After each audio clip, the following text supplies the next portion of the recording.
Faut-il cesser d'admirer les artistes? Il y a une question que je me pose depuis quelque temps. Faut-il continuer d'admirer les artistes? Pas leurs œuvres, les artistes. Parce qu'on peut regarder un tableau et être bouleversé, on peut écouter une musique et avoir l'impression qu'elle nous comprend, on peut regarder un film, lire un livre, voir une sculpture et se dire celui qui a fait ça devait être quelqu'un d'exceptionnel. Et là, parfois, quelque chose se fissure. On découvre ses idées politiques, ses rapports avec les femmes, ses comportements, ses contradictions et ses obsessions. Et parfois même des choses que nous considérons aujourd'hui comme moralement inacceptables. Alors une question apparaît. Est-ce que cela doit changer notre regard sur une œuvre? Et derrière cette question, il y a peut-être une autre question encore plus intéressante. Est-ce que nous faisons une erreur en imaginant que l'artiste est un génie indépendant de son époque? Parce que peut-être que l'artiste n'est jamais simplement un individu. Peut-être qu'il est aussi le produit de son époque. Je vous invite dans cette vidéo d'ailleurs à évoquer quelques exemples pour, disons, permettre d'approfondir mon sujet. On va parler tout d'abord de Gauguin, le paradis et la colonie. Prenons Paul Gauguin. Aujourd'hui, il suffit de voir ses couleurs pour comprendre pourquoi il est devenu une figure majeure de la peinture moderne. Il a bouleversé l'utilisation de la couleur, les formes, les représentations du corps et du paysage. Mais Gauguin est aussi un personnage extrêmement difficile à regarder. Il part à Tahiti en 1891 parce qu'il veut échapper à ce qu'il considère comme la civilisation européenne, à l'argent, à la société bourgeoise, où bien entendu, il a essayé de trader pendant quelques années. Il imagine Tahiti comme une sorte de paradis primitif. Mais lorsqu'il arrive, il découvre une société déjà profondément transformée par la colonisation. Et c'est là que le paradoxe devient fascinant. Gauguin critique la colonisation et les missionnaires, il dénonce l'emprise européenne religieuse sur les populations locales, mais en même temps, il regarde les Tahitiennes avec des yeux d'un Européen de son époque. Il cherche le primitif, il cherche une humanité supposée plus authentique que celle de l'Europe. Autrement dit, il critique la civilisation occidentale tout en reproduisant une partie du regard colonial de cette même civilisation. C'est une contradiction fondamentale de Gauguin. Le musée d'Orsay souligne d'ailleurs que son Tahiti est largement une construction imaginaire. Il s'inspire de ce qu'il voit, mais aussi de traditions et de récits pour construire un univers qui correspond à sa quête d'un monde supposé plus originel. Et puis, il y a une autre réalité, beaucoup plus difficile à accepter. Gauguin a eu des relations avec de très jeunes Polynésiennes. Théa Amana, avec laquelle il vit lors de son premier séjour, avait environ 13 ans. Autrement dit, on pourrait dire un pédophile. D'autres jeunes filles très jeunes apparaissent également dans sa vie. On peut évidemment rappeler que les normes matrimoniales et sociales de l'époque et du lieu étaient différentes. Mais expliquer un contexte ne signifie pas nécessairement excuser un comportement. Et c'est précisément là que je trouve Gauguin intéressant. Parce qu'on ne peut pas simplement dire « c'était un monstre », mais on ne peut pas non plus dire « c'était un génie ». Donc ce qui se passait dans sa vie privée n'a aucune importance. Les deux simplifications sont mauvaises. Gauguin était un homme de son époque, mais il était aussi quelqu'un qui se révoltait contre une partie de son époque. C'est ce paradoxe qui m'intéresse et je vais continuer donc à évoquer ce propos dans la suite de la vidéo.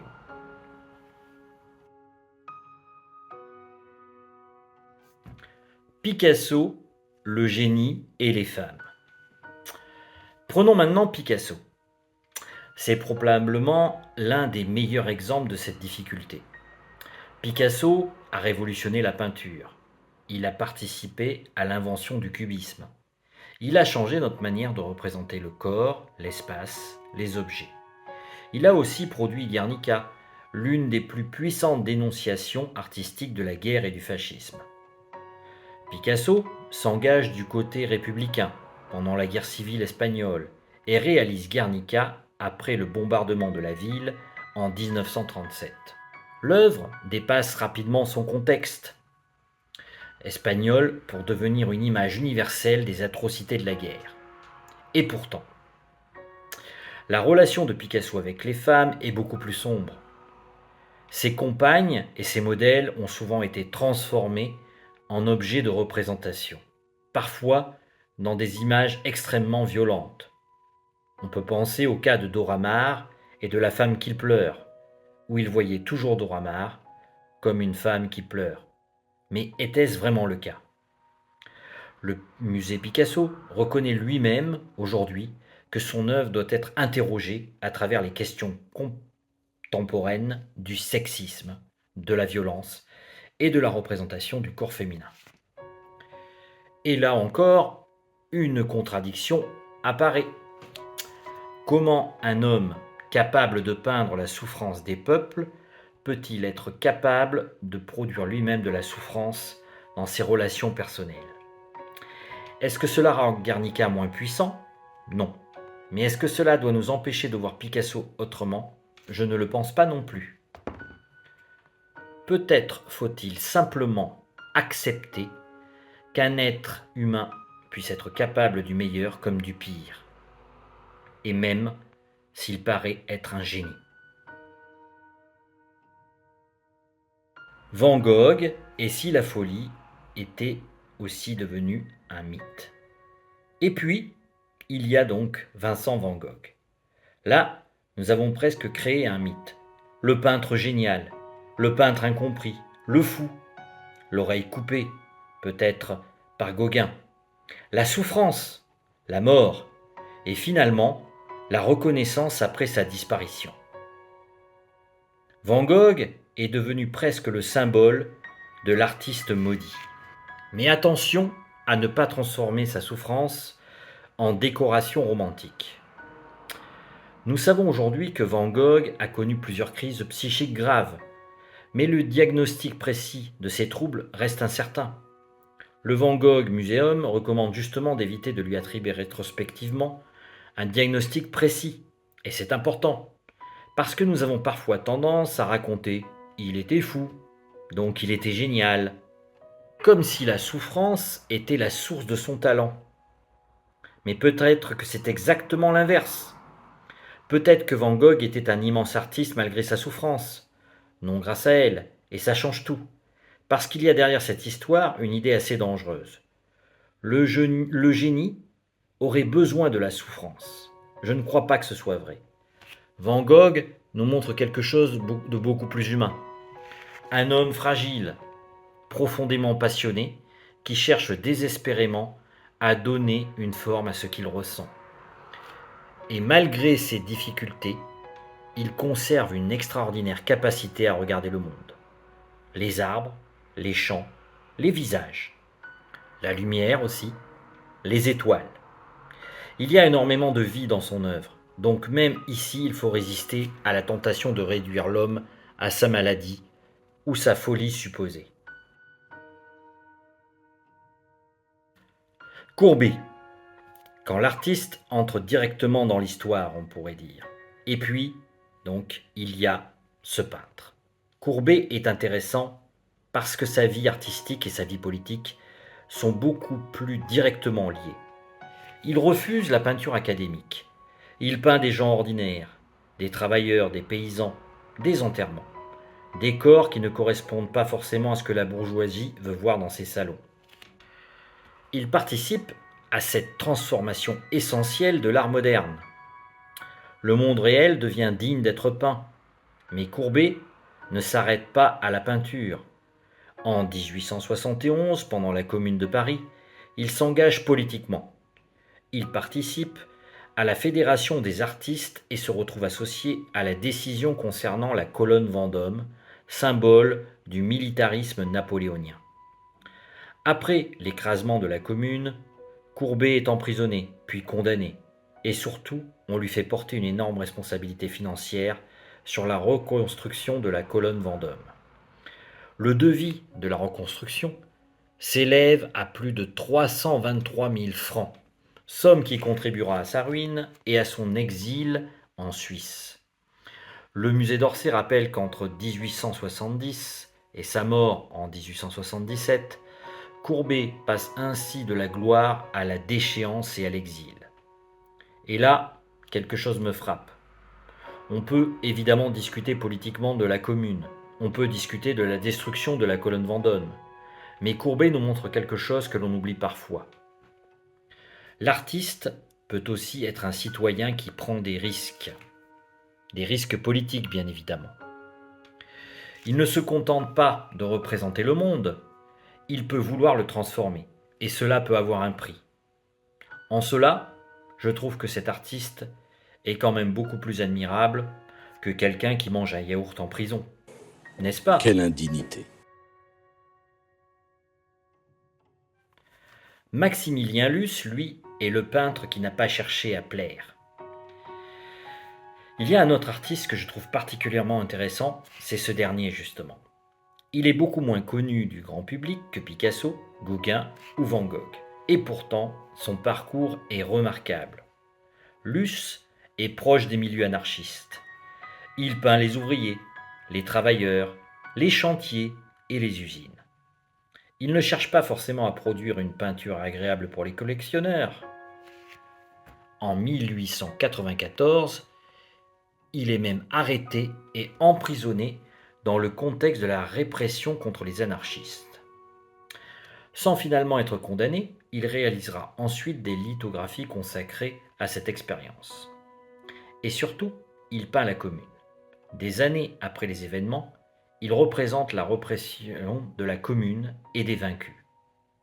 Ce qui est intéressant, c'est que Luce n'est pas seulement un peintre qui avait des opinions politiques. Sa peinture devient un moyen de prendre parti pour ceux qui ont perdu. Et il restera fidèle à ses convictions jusqu'à très tard. En 1934, à 76 ans, il signe une déclaration antifasciste. Et en 1940, il démissionne de la présidence de la Société des artistes indépendants pour protester contre l'exclusion des artistes juifs, décidée par le régime de Vichy. Luce nous oblige donc à nuancer encore notre question. Parce que les artistes ne sont pas seulement des personnes qu'il faut juger, ils peuvent être aussi des témoins de leur époque. Parfois, des témoins qui prennent des risques. Et en cela, je trouve que c'est respectable.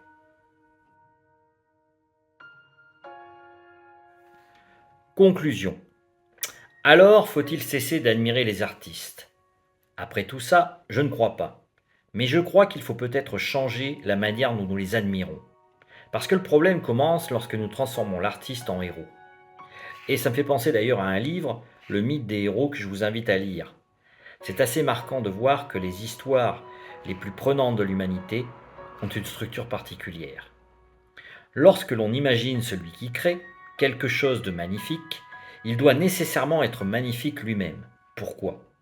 Pourquoi demandons-nous à l'artiste d'être moralement à la hauteur de son œuvre ? Peut-être parce que nous voulons croire que la beauté a une origine pure. Extraordinaire est forcément quelqu'un d'extraordinaire. Mais ce n'est pas vrai.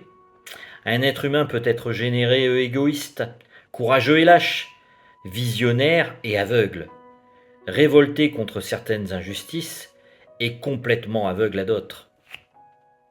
Les exemples que je vous ai donnés, justement, le démontrent. Et surtout, il peut être prisonnier avant tout de son époque.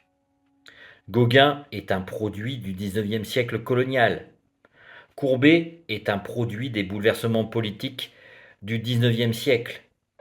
Luce est marqué par le massacre de la Commune, l'anarchisme et les luttes sociales. Picasso est façonné par les avant-gardes, les guerres, le fascisme, le communisme et les bouleversements du XXe siècle.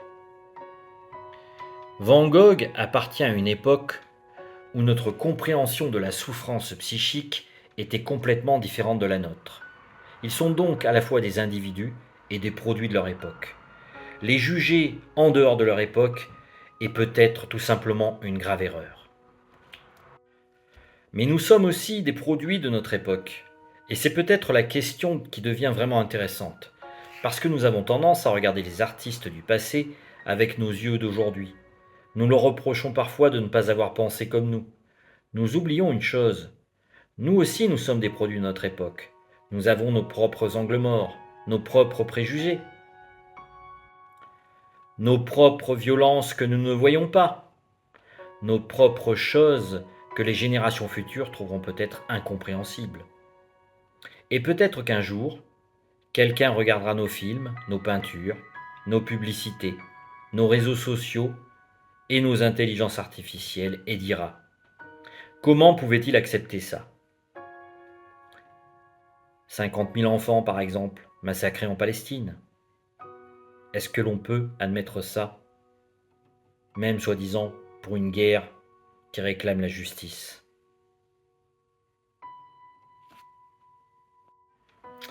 Nous ne savons pas ce que sera le jugement de l'avenir. Alors peut-être que la bonne attitude n'est ni d'idolâtrer les artistes, ni de les effacer, mais les regarder entièrement.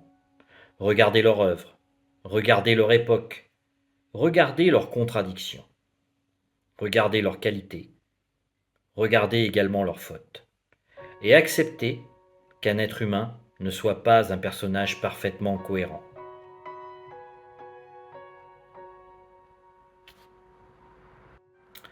Alors, faut-il cesser d'admirer les artistes ? Je dirais plutôt qu'il faut peut-être cesser de les idolâtrer. Je peux admirer Picasso et Guernica sans transformer Picasso en un modèle.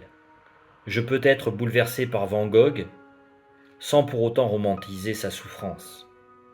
Je peux admirer Courbet et son combat politique et pour autant réfléchir à la violence. Je peux reconnaître à Gauguin un immense artiste tout en regardant sans détour les rapports de domination et les relations avec de très jeunes filles qui font partie de son histoire. Et je peux découvrir Maximilien Luce, me dire qu'un artiste peut aussi être quelqu'un qui prend position, qui témoigne, qui refuse de se taire. Finalement, peut-être que l'artiste n'est pas un être supérieur, il ne l'est d'ailleurs sûrement pas. Peut-être que c'est simplement un être humain placé à un endroit particulier de l'histoire, et parfois, quelque chose de son époque passe à travers lui. Quelque chose qu'il comprend, quelque chose qu'il refuse, quelque chose qu'il reproduit sans même s'en rendre compte, et quelque chose qu'il transforme. Alors peut-être que l'artiste ne nous montre pas seulement ce qu'il voit, il nous montre aussi ce que son époque lui permettrait de voir. Et peut-être que la vraie question n'est donc pas « faut-il admirer les artistes ?», mais « qu'est-ce que nos artistes disent de nous que nous ne sommes pas encore capables de voir ?» Et ça mérite réflexion. Sur ce, je vous dis à bientôt dans une autre vidéo.